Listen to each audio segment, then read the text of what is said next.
mengucap syukur untuk pagi yang indah ini Tuhan.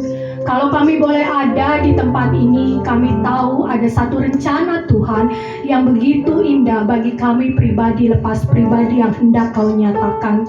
Inilah kami dengan segala keberadaan kami memberikan hati kami untuk ditaburi oleh benih firman-Mu. Gemburkanlah Tuhan tanah hati kami supaya ketika benih itu ditaburkan, benih itu boleh bertumbuh bahkan berbuah lebat. Kuasai setiap ruangan yang ada Bapa, atas bawah depan belakang kiri kanan di pagar kuasa darah domba Allah. Hamba-Mu ini hanya alat Bapa yang mau dipakai Tuhan. Pakailah sesuka hati Tuhan, seluas-luasnya bekerjalah Roh Kudus, ambil alih semuanya, dan segala kemuliaan, hormat dan syukur kami kembalikan kepadamu. Hanya di dalam nama Tuhan Yesus, mari umat Tuhan yang percaya katakan amin. Puji nama Tuhan, silakan duduk. Shalom. Shalom. Shalom Bapak Ibu Saudara, shalom. Puji nama Tuhan. Kalau saya boleh ada di tempat ini, saya cuma katakan satu hal Bapak Ibu, itu semua karena kasih karunia Tuhan. Amin. Dan sebelumnya saya mengucapkan terima kasih kepada Bapak Ibu Gembala beserta setiap pengurus dan jemaat Tuhan yang sudah memberikan kesempatan untuk kami boleh melayani di tempat ini. Perkenalkan terlebih dahulu supaya kata pepatah ya, tak kenal maka tak sayang. Kami pun rindu disayang dan diterima oleh jemaat Tuhan di tempat ini. Izinkanlah saya untuk memperkenalkan diri. Nama saya Mary, Bapak Ibu, saya Boru Batak. Mungkin ada yang suku Batak di tempat ini. Oh banyak, puji nama Tuhan. Di dalam Tuhan kita bersaudara. Dan saya itu seorang istri dari satu orang suami dan marganya, oh ya lupa, marganya Lumbantoruan Bu. Marga saya Lumbantoruan, namun saya tidak mengerti partuturan ya katanya. Dan mohon maaf kalau saya ada salah-salah kata memanggil dalam partuturan. Dan saya seorang istri dari seorang suami saya ada di depan saya, Bapak Ibu. Monggo Pak, silakan bangkit berdiri, kita kasih salam shalom. Terima kasih, salam damai sejahtera dari kami Bapak Ibu. Kami baru menikah Bapak Ibu. Usia pernikahan kami baru saja 20 tahun. Ya, hidup di dalam Tuhan itu begitu cepat dan begitu indah, dan sehingga hari-hari tidak terasa. Dan kami melayani di Gereja Duta Injil. Dan puji nama Tuhan, kami diberi kesempatan untuk melayani di tempat ini. Firman yang mau saya sharingkan buat kita semua adalah iman yang bertumbuh dan berbuah lebat. Bisa minta bantu ditampilkan. Iman yang bertumbuh dan berbuah lebat.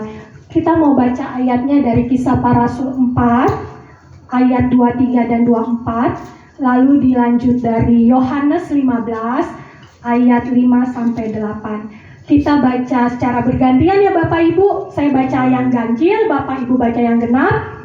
Kita perhatikan titik komanya ya. Dan saya undang semua untuk bangkit berdiri, kita hormati firman Tuhan. Kisah Para Rasul 4 ayat 23, demikianlah firman Tuhan. Sesudah dilepaskan, pergilah Petrus dan Yohanes kepada teman-teman mereka. Lalu mereka menceritakan segala sesuatu yang dikatakan imam-imam kepala dan tua-tua kepada mereka. Silakan Bapak Ibu. Ketika teman-teman mereka mendengar hal itu, berserulah mereka bersama-sama kepada Allah. Katanya, ya Tuhan, Engkaulah yang menjadikan langit dan bumi, laut dan segala isinya. Kita lanjut dari Yohanes 15, dari ayat 5 saja Bapak Ibu, dan sampai ada ayat 8, saya baca ayat 5. Akulah pokok anggur dan kamulah ranting-rantingnya. Barang siapa tinggal di dalam aku dan aku di dalam dia, ia berbuah banyak. Sebab di luar aku kamu tidak dapat berbuat apa-apa. Barang siapa tidak tinggal di dalam aku, ia dibuang keluar seperti ranting dan menjadi kering. Kemudian dikumpulkan orang dan dicampakkan ke dalam api lalu dibakar. Jikalau kamu tinggal di dalam aku dan firmanku tinggal di dalam kamu, mintalah apa saja yang kamu kehendaki dan kamu akan menerimanya. Ayat 8 bersama-sama. Dalam hal inilah Bapa-Ku dipermuliakan, yaitu jika kamu berbuah banyak dan dengan demikian demikian kamu adalah murid-muridku. Amin. Silakan duduk Bapak Ibu Saudara. Bapak Ibu bicara iman, boleh slide pertama dulu. Iman, bicara iman. Sebenarnya apa sih iman itu? Ibrani 11 ayat 1 mengatakan iman adalah dasar dari segala sesuatu dan bukti dari segala sesuatu yang tidak kita lihat. Dengan kata lain, iman adalah percaya dengan sungguh-sungguh untuk segala sesuatu yang tidak kita lihat. Iman yang bertumbuh. Bicara bertumbuh Bapak Ibu, bicara bertumbuh. Bertumbuh itu apa ya? Kalau saya boleh kasih gambaran, seorang suami istri yang baru menikah, dikarunia seorang anak, dan hari pertama anak itu lahir, 1 minggu, 1 tahun, bertambah besar. Anak ini bertumbuh, artinya ada perubahan Bapak Ibu, itulah bertumbuh. Iman yang bertumbuh, kita mau lihat iman yang bertumbuh seperti apa. Bertumbuh di dalam kepedulian yang dikatakan dari Kisah Para Rasul 4 ayat 23 sampai 24, boleh slide kedua. Saya bacakan buat Bapak Ibu ya. Sesudah dilepaskan, pergilah Petrus dan Yohanes kepada teman-teman mereka. Lalu mereka menceritakan sesuatu yang dikatakan imam-imam kepala tua-tua kepada mereka. Sebenarnya Bapak Ibu, ini Petrus dan Yohanes dilepaskan dari mana? Dan menceritakan apa ke teman-temannya? Saya coba gali ya Bapak Ibu, ternyata Kisah Para Rasul 4 ini berkesinambungan dengan Kisah Para Rasul 3. Di sana begitu panjang Bapak Ibu ayatnya, Bapak Ibu bisa baca di rumah, dan saya akan jelaskan secara singkat. Dikatakan dalam Kisah Para Rasul 3, Petrus dan Yohanes pada suatu sore pergi ke bait Allah. Pergi ke bait Allah, di sana ada seorang laki-laki yang meminta-minta Bapak Ibu, dan sudah lumpuh. Dan Alkitab mencatat dia sudah berumur 40 tahun. Karena lumpuhnya sudah dari lahir, artinya laki-laki itu, pengemis itu, sudah lumpuh selama 40 tahun. Setiap hari dia diusung Bapak Ibu ke depan gerbang bait Allah yang bernama Gerbang Indah. Untuk apa? Untuk meminta-minta Bapak Ibu. Ketika suatu sore Petrus dan Yohanes lewat, pengemis itu meminta kepada Petrus dan Yohanes. Petrus memandang kepada laki-laki itu dan berkata, "Emas dan perak tidak ada padaku, tetapi yang ada padaku akan kuberikan kepadamu. Demi nama Yesus orang Nazaret itu, bangunlah." Dan seketika itu juga Bapak Ibu, orang lumpuh itu yang sudah 40 tahun lumpuh, dia bisa berdiri, kuatlah pergelangan kakinya, dan dia bahkan bisa berlari-lari mengikuti Petrus dan Yohanes masuk ke dalam bait Allah. Orang-orang yang mengenal si lumpuh itu, karena sudah terlalu lama ya Bapak Ibu, 40 tahun, orang-orang mengenal dia lumpuh yang setiap hari diusung. Mereka secara otomatis takjub, kaget, betul? Ya, Bapak Ibu, mereka kaget, mereka tercengang, ada mukjizat yang dilakukan. Petrus dan Yohanes melakukan kesaksian, memberitakan nama Yesus. Di dalam nama Yesus ada kebangkitan, di dalam nama Yesus ada keselamatan. Namun pada saat itu, para imam-imam, para orang Saduki tidak senang Bapak Ibu, dan memanggil Petrus dan Yohanes dan disidang. Dan sempat satu malam Petrus dan Yohanes ditahan, karena pada waktu itu sudah sore, sudah malam Bapak Ibu. Dan ketika disidang Petrus dan Yohanes, singkat ceritanya nanti Bapak Ibu bisa baca ya di Kisah Para Rasul 3. Ya, Petrus dan Yohanes disidang dan dilarang dengan keras memberitakan nama Yesus. Namun Petrus dan Yohanes dengan keberanian dari Roh Kudus, dia tetap menyatakan, lebih baik mana? Takut kepada Allah atau takut kepada kamu? Semakin keras orang imam-imam orang Saduki ini mengancam Petrus dan Yohanes. Namun mereka takut juga Bapak Ibu, karena orang begitu banyak yang semakin percaya kepada Yesus, dan Alkitab mencatat pada saat itu jumlahnya 5.000 orang laki-laki Bapak Ibu. Dan akhirnya Petrus dan Yohanes dilepas. Dan sesudah dilepas, nah itulah ceritanya kesinambungan dari Kisah Para Rasul 3 di ayat 23 ini Bapak Ibu. Petrus datang kepada teman-temannya, menceritakan apa? Menceritakan yang tadi saya kasih gambaran buat Bapak Ibu, kejadian yang terjadi pada diri mereka. Petrus dan Yohanes datang kepada satu kelompok teman-teman yang tepat Bapak Ibu. teman-teman yang tepat. Kenapa saya bicara begitu? Kita lihat ayat 24. Ketika teman-temannya mereka mendengar hal itu, berserulah mereka bersama-sama kepada Allah, katanya, ya Tuhan, Engkaulah yang menjadikan langit dan bumi, laut dan segala isinya. Ternyata teman-temannya ini peduli. Dengan memberikan respon, mereka berdoa bersama-sama. Kemana diri kita bawa Bapak Ibu? Ke tempat yang mana kita bawa diri kita? Kita yang mengelola diri kita Bapak Ibu. Apakah kita bawa diri kita ke tempat orang-orang yang suka mabok? Alhasil kita akan ikut minum dan akhirnya kita akan jadi mabok. Kalau kita bawa ke tempat-tempat teman-teman kita yang suka ngedrak, alhasil kita mencoba-coba dan akhirnya kita ikut ngedrak.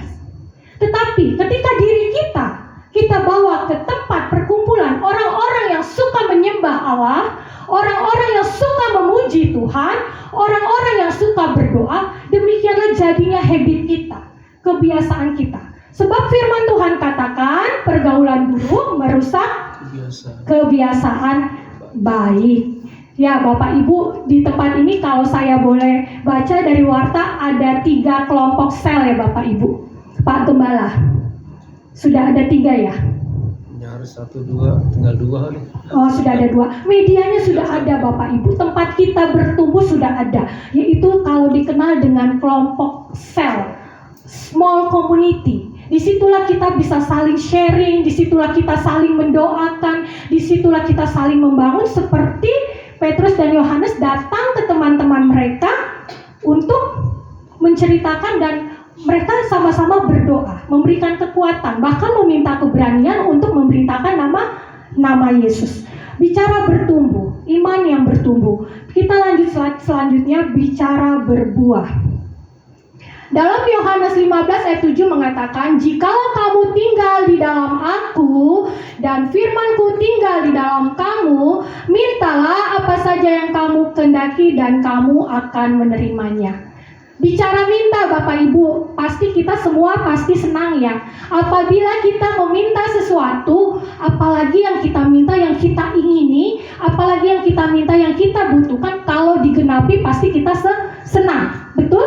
Yeah. Betul. Tetapi dalam kalimat selanjutnya katanya, "Jikalau kamu tinggal di dalam Aku dan firman-Ku tinggal di dalam kamu."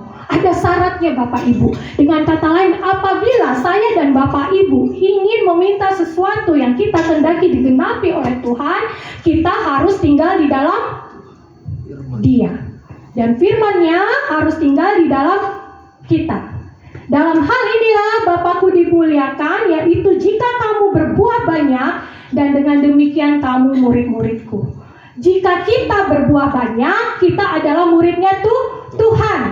Dengan kata lain, kalau saya balik, seorang murid Tuhan adalah orang yang berbuah banyak. Bicara murid, bicara buah Bapak Ibu, kita harus tahu dulu murid itu apa, buah itu apa. Kalau enggak kita akan bingung, murid kok berbuah, buahnya seperti apa ya, buahnya yang bagaimana ya. Saya mau tanya dulu nih Bapak Ibu semua, pasti pagi kita boleh sedikit bertanya ya. Bicara murid, apa yang terlintas dalam pikiran Bapak Ibu semua? Bicara murid. Belajar. Ada guru, ada kelas, ada ujian, masuk sekolah, pulang sekolah dan sebagainya. Itu adalah murid dalam pengertian umum. Tetapi pagi ini kita mau belajar pengertian murid yang dikehendaki oleh Allah. Pengertian murid yang diajarkan oleh firman Tuhan. Sama seperti Petrus dan Yohanes, kita adalah murid Tuhan dan Yesus sendiri adalah guru kita. Kita mau belajar dari murid. Slide selanjutnya. Filipi 4 ayat 9 mengatakan, "Dan apa yang telah kamu pelajari, dan apa yang telah kamu terima, dan apa yang telah kamu dengar, dan apa yang telah kamu lihat padaku," lanjutkan umat Tuhan, "lakukanlah itu, maka Allah sumber damai sejahtera akan menyertai kamu." Firman Tuhan mengendaki, firman Tuhan mengajarkan bahwa seorang murid bukan hanya belajar, bukan hanya menerima, bukan hanya mendengar, bukan hanya melihat, tetapi melakukan. Bicara belajar, apa sih yang kita pelajari? Kita sebagai murid itu belajar apa? Bapak Ibu, izinkan saya kasih contoh. Satu teladan yang Tuhan berikan, kita belajar dari teladan Tuhan Yesus. Markus 1 ayat 35 mengatakan, pagi-pagi benar, waktu hari masih gelap, ia pergi keluar dan dia berdoa. Ini adalah konteks ketika Tuhan Yesus waktu menjadi manusia, pergi dari satu kota ke kota lain. Sebelum dia melakukan pelayanannya, sebelum Tuhan Yesus melakukan aktivitasnya, dia datang kepada Bapaknya. Dia mengasingkan diri dari murid-muridnya, dia datang kepada Bapaknya untuk apa? Berdoa. Menyerahkan segala sesuatunya kepada Bapaknya, bertemu muka dengan muka kepada Bapaknya, dia menyembah. Ketika Tuhan Yesus melakukan ini, Bapak Ibu, itulah kunci keberhasilan Yesus. Kita tahu semua kan, banyak mujizat terjadi. Orang sakit sembuh, orang buta melihat, orang mati bangkit, dan mujizat lainnya. Itulah kunci keberhasilan Yesus. Dan kita belajar, sebagai murid kita belajar dari teladan yang Tuhan berikan. Kita belajar dari teladan yang Tuhan Yesus berikan. Kalau saya dan Bapak Ibu ingin berhasil, kita belajar dari Tuhan Yesus. Ketika kita katakan, ku sembah kau Tuhan, ku sembah kau Tuhan, ku puji, ku muliakan namamu. Tahukah Bapak Ibu, ketika engkau menyenangkan hati Dia, ketika engkau memprioritaskan Dia, engkau pun menjadi prioritasnya Tuhan. Amen. Engkau pun akan dinomorsatukan Tuhan. Apapun yang menjadi pergumulanmu pada saat itu, apapun yang menjadi keputusanmu yang akan kau ambil pada hari itu, Dia akan menuntunmu, membimbingmu melalui kuasa Roh Kudus-Mu dan memberikan jalan-jalannya dan membuat engkau berhasil. Amen. Kita belajar sebagai murid, belajar dari teladan Tuhan. Kemudian, apa yang telah kamu terima? Terima apa?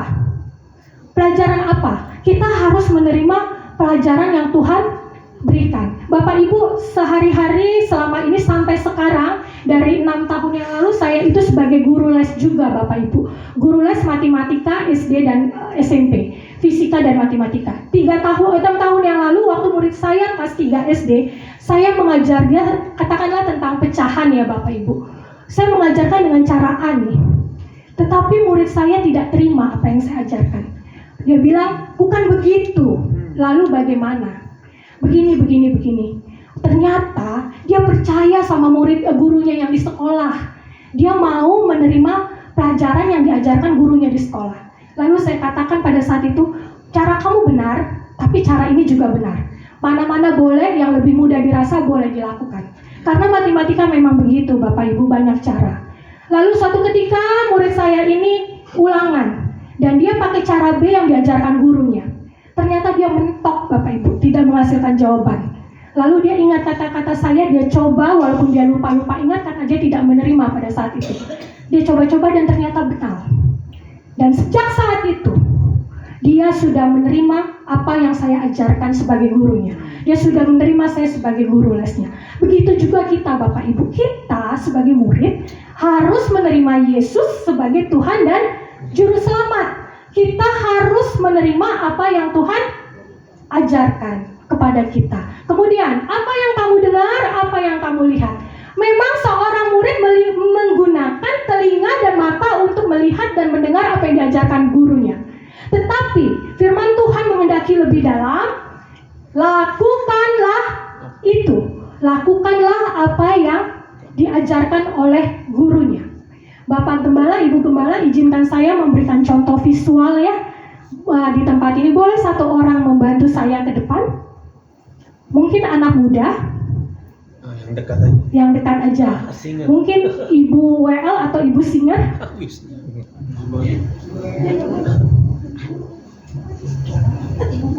Oh, Ibu Guru juga. Pas banget ya, Miss ya. Oke, silakan Miss. Yuk sini Miss. Bapak Ibu Guru, ingat ya, saat ini yang kita mau belajar adalah murid bukan di sekolah ya Miss. Murid yang lebih dari sekolah, yaitu murid yang diajarkan oleh firman Tuhan, yaitu seorang murid harus belajar dari gurunya. Seorang murid harus menerima. Next, Bapak Ibu lihat, murid saya lagi ngapain? Berdiri. Saya sebagai gurunya tadi ngapain? Berjalan. Begitulah Bapak Ibu, kita seringkali sama Tuhan begitu. Kita udah tahu nih, Tuhan suruh bicara sama kita di hati dan pikiran tangan kita. Bantu tuh temen kamu, dia itu gak bisa kerja loh. Bukan karena dia malas, tetapi karena orang tuanya sakit, dia harus merawat. Dia itu lagi kekurangan makan. Kita udah tahu Tuhan kasih suruh kita untuk bantu teman kita. Tetapi seringkali kita sebagai murid, sebagai penonton, kita tidak mau melakukan. Begitu ya Bapak Ibu, itu udah contoh. Kita mau belajar, ceritanya saya gurunya ya Miss muridnya. Kita mau belajar yang Tuhan kehendaki, bukan hanya sekedar melihat, mendengar, tapi melakukan. Bapak Ibu, saya lagi ngapain? Gurunya lagi minum, muridnya ngeliatin. bengong lagi, ngeliatin lagi Bapak Ibu. Miss, makasih ya, Tuhan berkati. Itu adalah contoh ya Bapak Ibu. Ya, makasih ya Miss ya. Itu adalah contoh. Kita sama Tuhan begitu Bapak Ibu. Itu apa yang Tuhan mau kita harus lakukan. Kalaupun itu dirasa susah, kita sebagai murid harus berjuang. Kalau tadi gurunya minum, muridnya harus minum. Apakah Bapak Ibu pernah ujian kelas 6 SD dapat soal SMA? Tidak. Artinya apa? Tuhan Yesus tahu apa yang menjadi kapasitas kita. Saya sebagai guru tahu kalau murid saya bisa minum karena di situ tersedia aqua. Dan sebagai murid melihat gurunya minum, murid itu harus berjuang. Walaupun nggak ada saya taruh dekat sini, dia harus berjuang, berlari untuk mengambil aqua yang dia harus minum.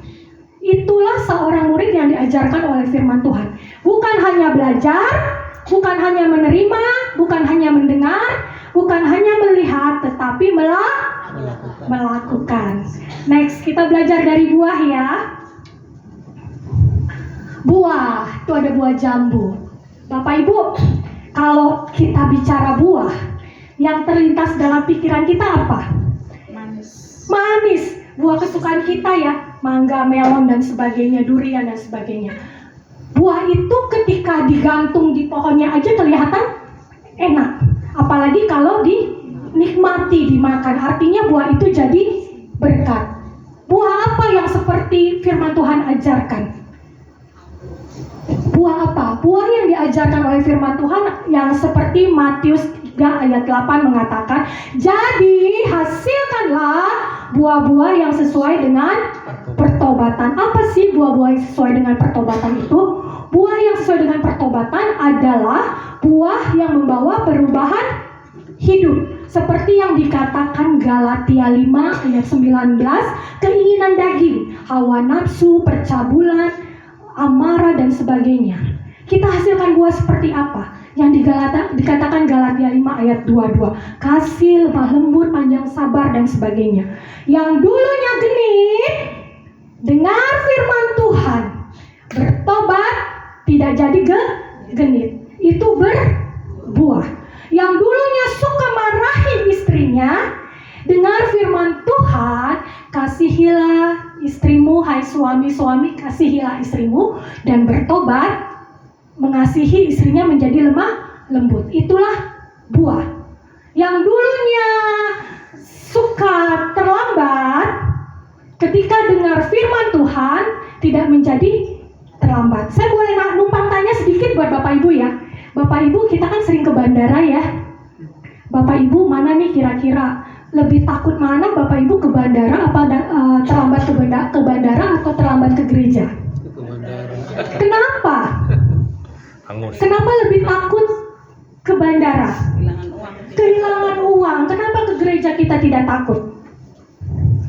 Bertobat kita Bapak Ibu, termasuk saya pun kalau datang pelayanan suka terlambat. Tetapi saya dengar firman Tuhan, saya coba untuk tidak terlambat. Tadi 45 menit sebelum dimulai saya sudah ada di parkiran bawah. dan sudah check in di bawah, dan pas jam 8 saya sudah ada di sini. Kita sama-sama belajar Bapak Ibu. Yang dikehendaki oleh firman Tuhan adalah buah-buah yang sesuai dengan pertobatan. Setelah berbuah tuh ada jambunya. Apakah cukup satu Bapak Ibu? Tidak. Tadi firman Tuhan katakan seorang murid adalah yang berbuah banyak. Buah yang dihasilkan lagi. Yohanes 15 ayat 5 mengatakan, "Akulah pokok anggur dan kamulah ranting-rantingnya. Barang siapa tinggal di dalam aku dan aku di dalam dia, ia berbuah banyak. Sebab di luar aku kamu tidak dapat berbuat apa-apa." Katanya kalau mau berbuah banyak kita harus tinggal di dalam. Tidak ada alasan Bapak Ibu, alasan yang lain tidak ada. Kalau kita mau berbuah banyak, kita harus tinggal di dalam Dia. Sekarang jadi masalahnya Bu Mer, bagaimana supaya kita tinggal di dalam Dia itu bagaimana caranya? Supaya kita bisa tinggal di dalam Dia itu kita harus terhubung. Kita harus selalu terhubung. Seperti tadi saya katakan di depan Bapak Ibu, seorang keluarga punya anak. Anak ini bertambah besar. Karena apa? Anak ini dikasih makan oleh orang tuanya, betul? Ketika dia dikasih makan, dia selalu berada di dekat orang tuanya. Dia selalu terhubung dengan orang tuanya. Demikian juga kita Bapak Ibu. Ketika kita selalu terhubung dengan Bapak kita, itulah yang menjadi kekuatan kita. Karena kita mendapat aliran langsung dari Kristus. Bicara terhubung, dulu waktu kecil, boleh slide selanjutnya. Pasti Miss juga tahu kali ya. Baca kitab suci, doa tiap hari, doa tiap hari, doa tiap hari. Baca kitab suci, doa tiap hari kalau mau tumbuh. Dengan kata lain, kalau kita mau bertumbuh, kita harus baca firman Tuhan dan kita harus berdoa setiap hari. Kalau saya boleh perjelas, kalau kita tidak berdoa, kalau kita tidak baca firman Tuhan, merenungkan firman Tuhan, kita tidak bisa bertumbuh. 1 Tesalonika 5 ayat 17 mengatakan tetaplah berdoa. Saya pernah sampaikan hal ini di Babelan. Tetaplah berdoa ini adalah tafsirnya yang saya dapatkan adalah terus menerus berdoa lagi nggak berhenti, tanpa henti, tanpa jenuh, tanpa bosan. Sampai kapan Bu Mer? Sampai pada satu titik kita merasa kita tidak bisa kalau kita tidak berdoa. Contohnya seperti apa? Contohnya Bapak Ibu pasti punya HP semua kan? Pernah nggak pergi ke satu tempat nggak bawa HP? Rasanya apa? Gelisah. Ada yang kurang ya Pak? Ada yang ketinggalan. Begitulah kita jadikan sama Tuhan. Ketika kita tidak berdoa, kayaknya ada yang kurang nih. Apa ya? Oh, ternyata kita lupa berdoa tadi sebelum keluar rumah. Kita jadikan satu ketergantungan Bapak Ibu. Dan dikatakan yang kedua, Mazmur 119 ayat 105. Firman-Mu itu pelita bagi kakiku dan terang bagi jalanku. Bagaimana kita bisa jalan di dalam kegelapan, di dalam dunia yang gelap ini kalau kita tidak ada terangnya Tuhan? Firman Tuhan ini adalah terangnya Tuhan. Amen. Jadi kita harus merenungkan setiap hari Bapak Ibu. Boleh Bapak-Bapak, saya mau tanya buat ibu-ibu, Bapak-Bapak nggak usah jawab ya. Ibu-ibu, mana lebih lama dirasa 1 jam di mall atau 1 jam membaca firman Tuhan? 1 jam di mall apa 1 jam membaca firman Tuhan? Mana lebih lama dirasa? 1 jam membaca firman. Ya, bertobat Bapak Ibu saya dan saya juga Bapak Ibu. Kayaknya kalau baru masuk mall, apalagi baru lihat masuk toko ini, kayaknya ya udah 2 jam ya, udah 4 jam. Tetapi kalau baca firman Tuhan, kok 10 menit jamnya nggak berputar-putar ya? Gitu kan Bapak Ibu ya. Tapi firman Tuhan dengan jelas katakan, kalau kita mau terhubung, kita harus membaca firman Tuhan. Gantian deh buat bapak-bapak ya. Ibu-ibu nggak usah jawab ya. Bapak-bapak, mana lebih enak didengar oleh kuping bapak-bapak nih? Cerewet istrimu 1 harian atau pujian 1 jam dari istri tetangga? Mana lebih enak Bapak Ibu? Dengar kuping kita nih, bapak-bapak lebih senang dengar istri kita cerewet satu harian sepanjang hari, atau pujian dari istri tetangga 1 jam? Jujur, ayo. Gak mau ngaku. Kalau dirasa di kuping kita lebih enak 1 jam pujian istri tetangga, kita bertobat yuk Bapak Ibu. Ya, firman Tuhan dengan jelas katakan bahwa ketika kita terhubung, ketika kita dekat dengan Tuhan, kita akan menghasilkan buah-buah pertobatan. Selanjutnya ya, Roma 10 ayat 17 mengatakan, jadi iman timbul dari pendengaran, dan pendengaran oleh firman Kristus. Namun Yakobus 2 ayat 26b juga mengatakan, demikian juga iman tanpa perbuatan-perbuatan adalah mati. Bu Mer, saya seharian itu bisa dengar YouTube itu firman Tuhan bisa seharian loh, bisa 5 jam loh, bisa 5 sesi loh. Itu bagus Bapak Ibu, itu baik. Tetapi belum cukup.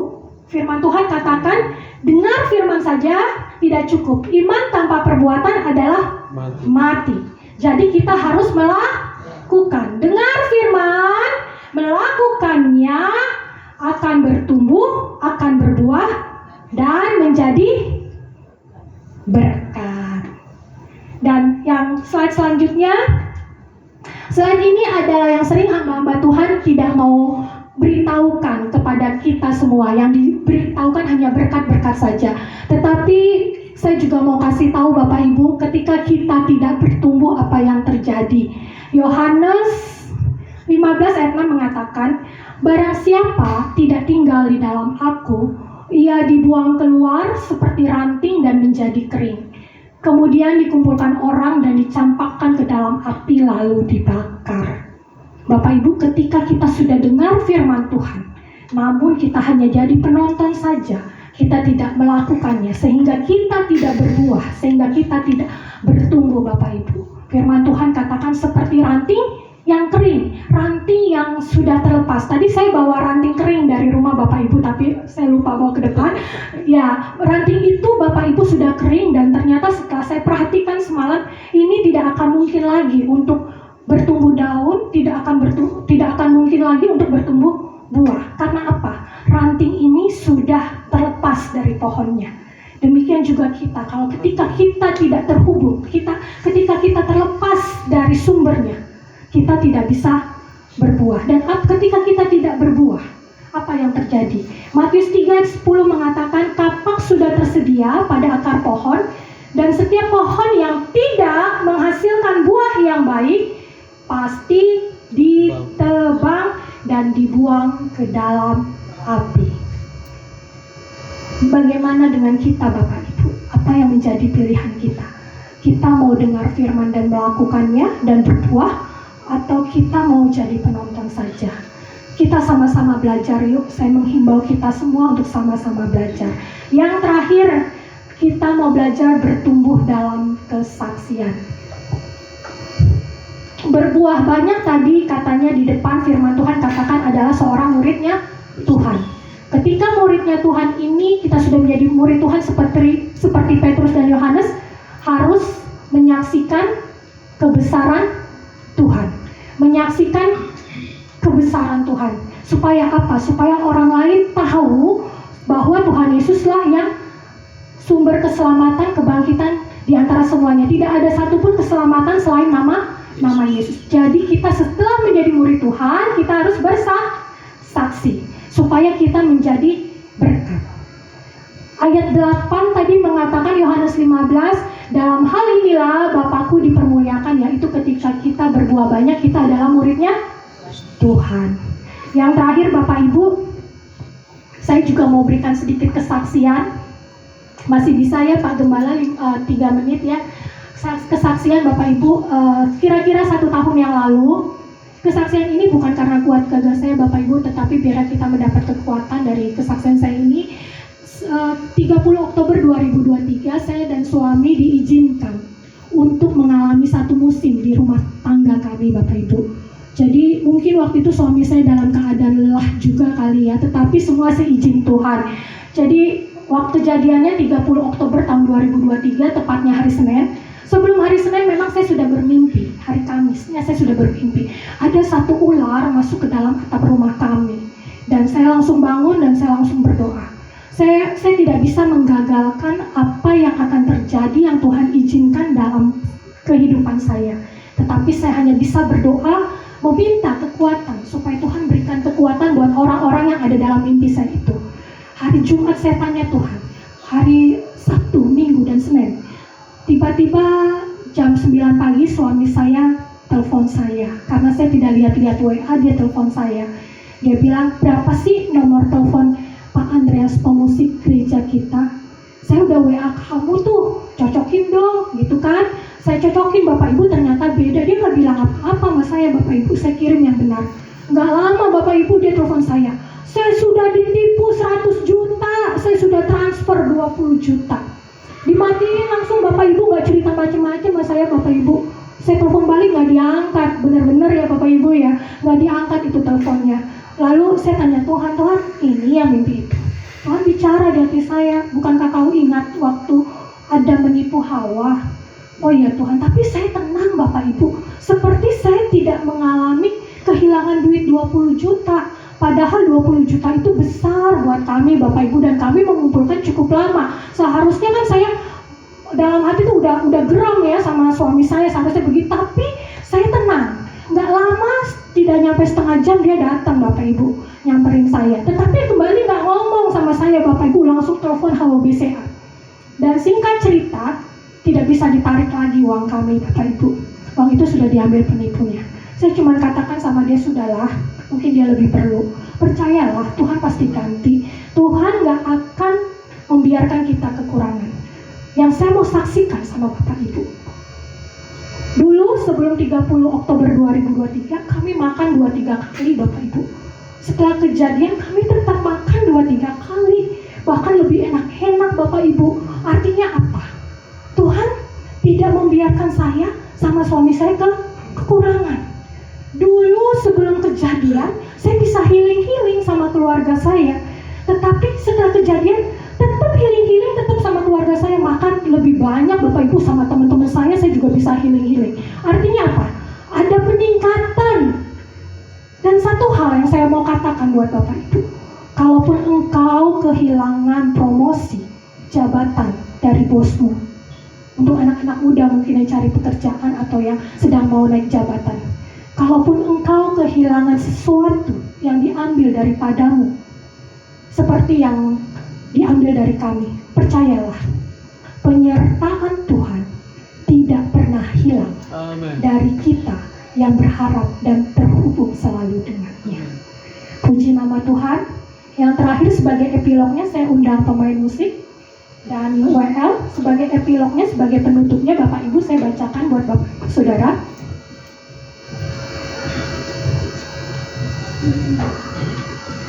Bertumbuhlah dan berbuahlah seperti yang Tuhan mau. Hasilkanlah buah-buah pertobatan. Dengan menghasilkan buah yang banyak, kita adalah muridnya Tuhan. Saksikanlah kebesarannya, janjinya buat kita. Ketika kita melakukan perintahnya, apa saja yang kita lakukan, Dia perbuat berhasil. Amin. Tuhan Yesus memberkati. Saya undang WL, kita angkat pujian Kaulah Harapan, bukan dengan kuat, bukan dengan kekuatan.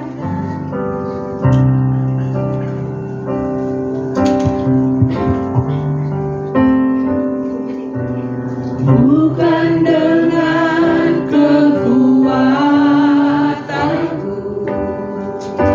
ku dapat jalani hidupku tanpa Tuhan yang di sampingku.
tempat ini.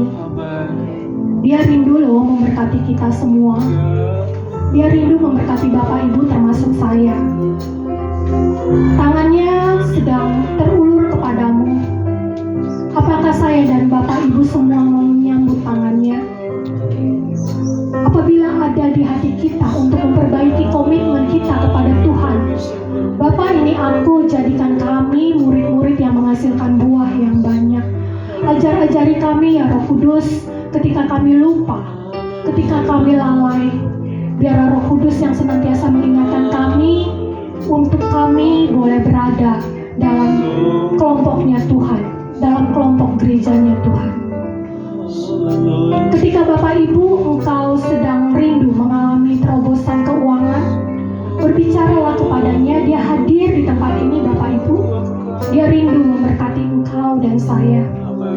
Ketika Bapak Ibu engkau datang dengan sakit penyakit, serukan kepada dia Bapak Ibu. Dia adalah tabib segala tabib, seperti orang lumpuh itu. Tuhan Yesus sanggup menyembuhkan engkau dan saya. Apa yang menjadi pergumulanmu, katakan kepada Tuhan.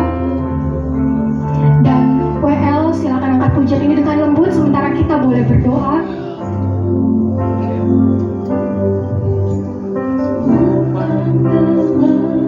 Terima kasih.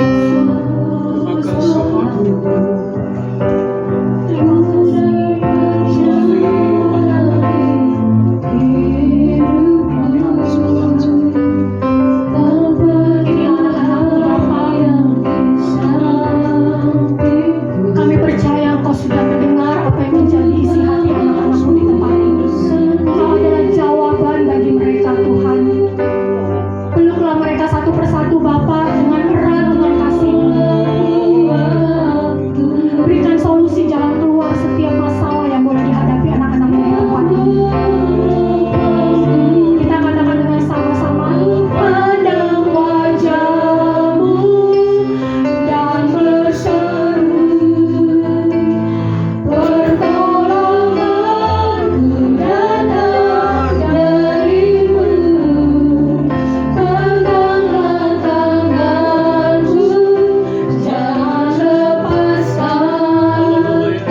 Kaulah harapan dalam hidup. Kaulah harapan dalam hidupku. Bapa, hamba-Mu selesai, hamba berhenti, tetapi Roh Kudus tidak selesai. Roh Kudus terus berbicara di hati anak-anak-Mu, memberikan pengertian yang benar. Roh Kudus terus membimbing setiap langkah-langkah kehidupan kami. Terima kasih Tuhan, segala kemuliaan hormatannya bagi-Mu. Hanya di dalam nama Tuhan Yesus kami berdoa dan mengucap syukur. Haleluya, amin.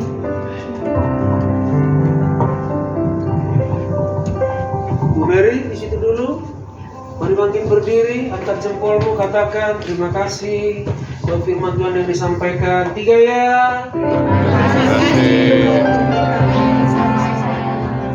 Boleh duduk.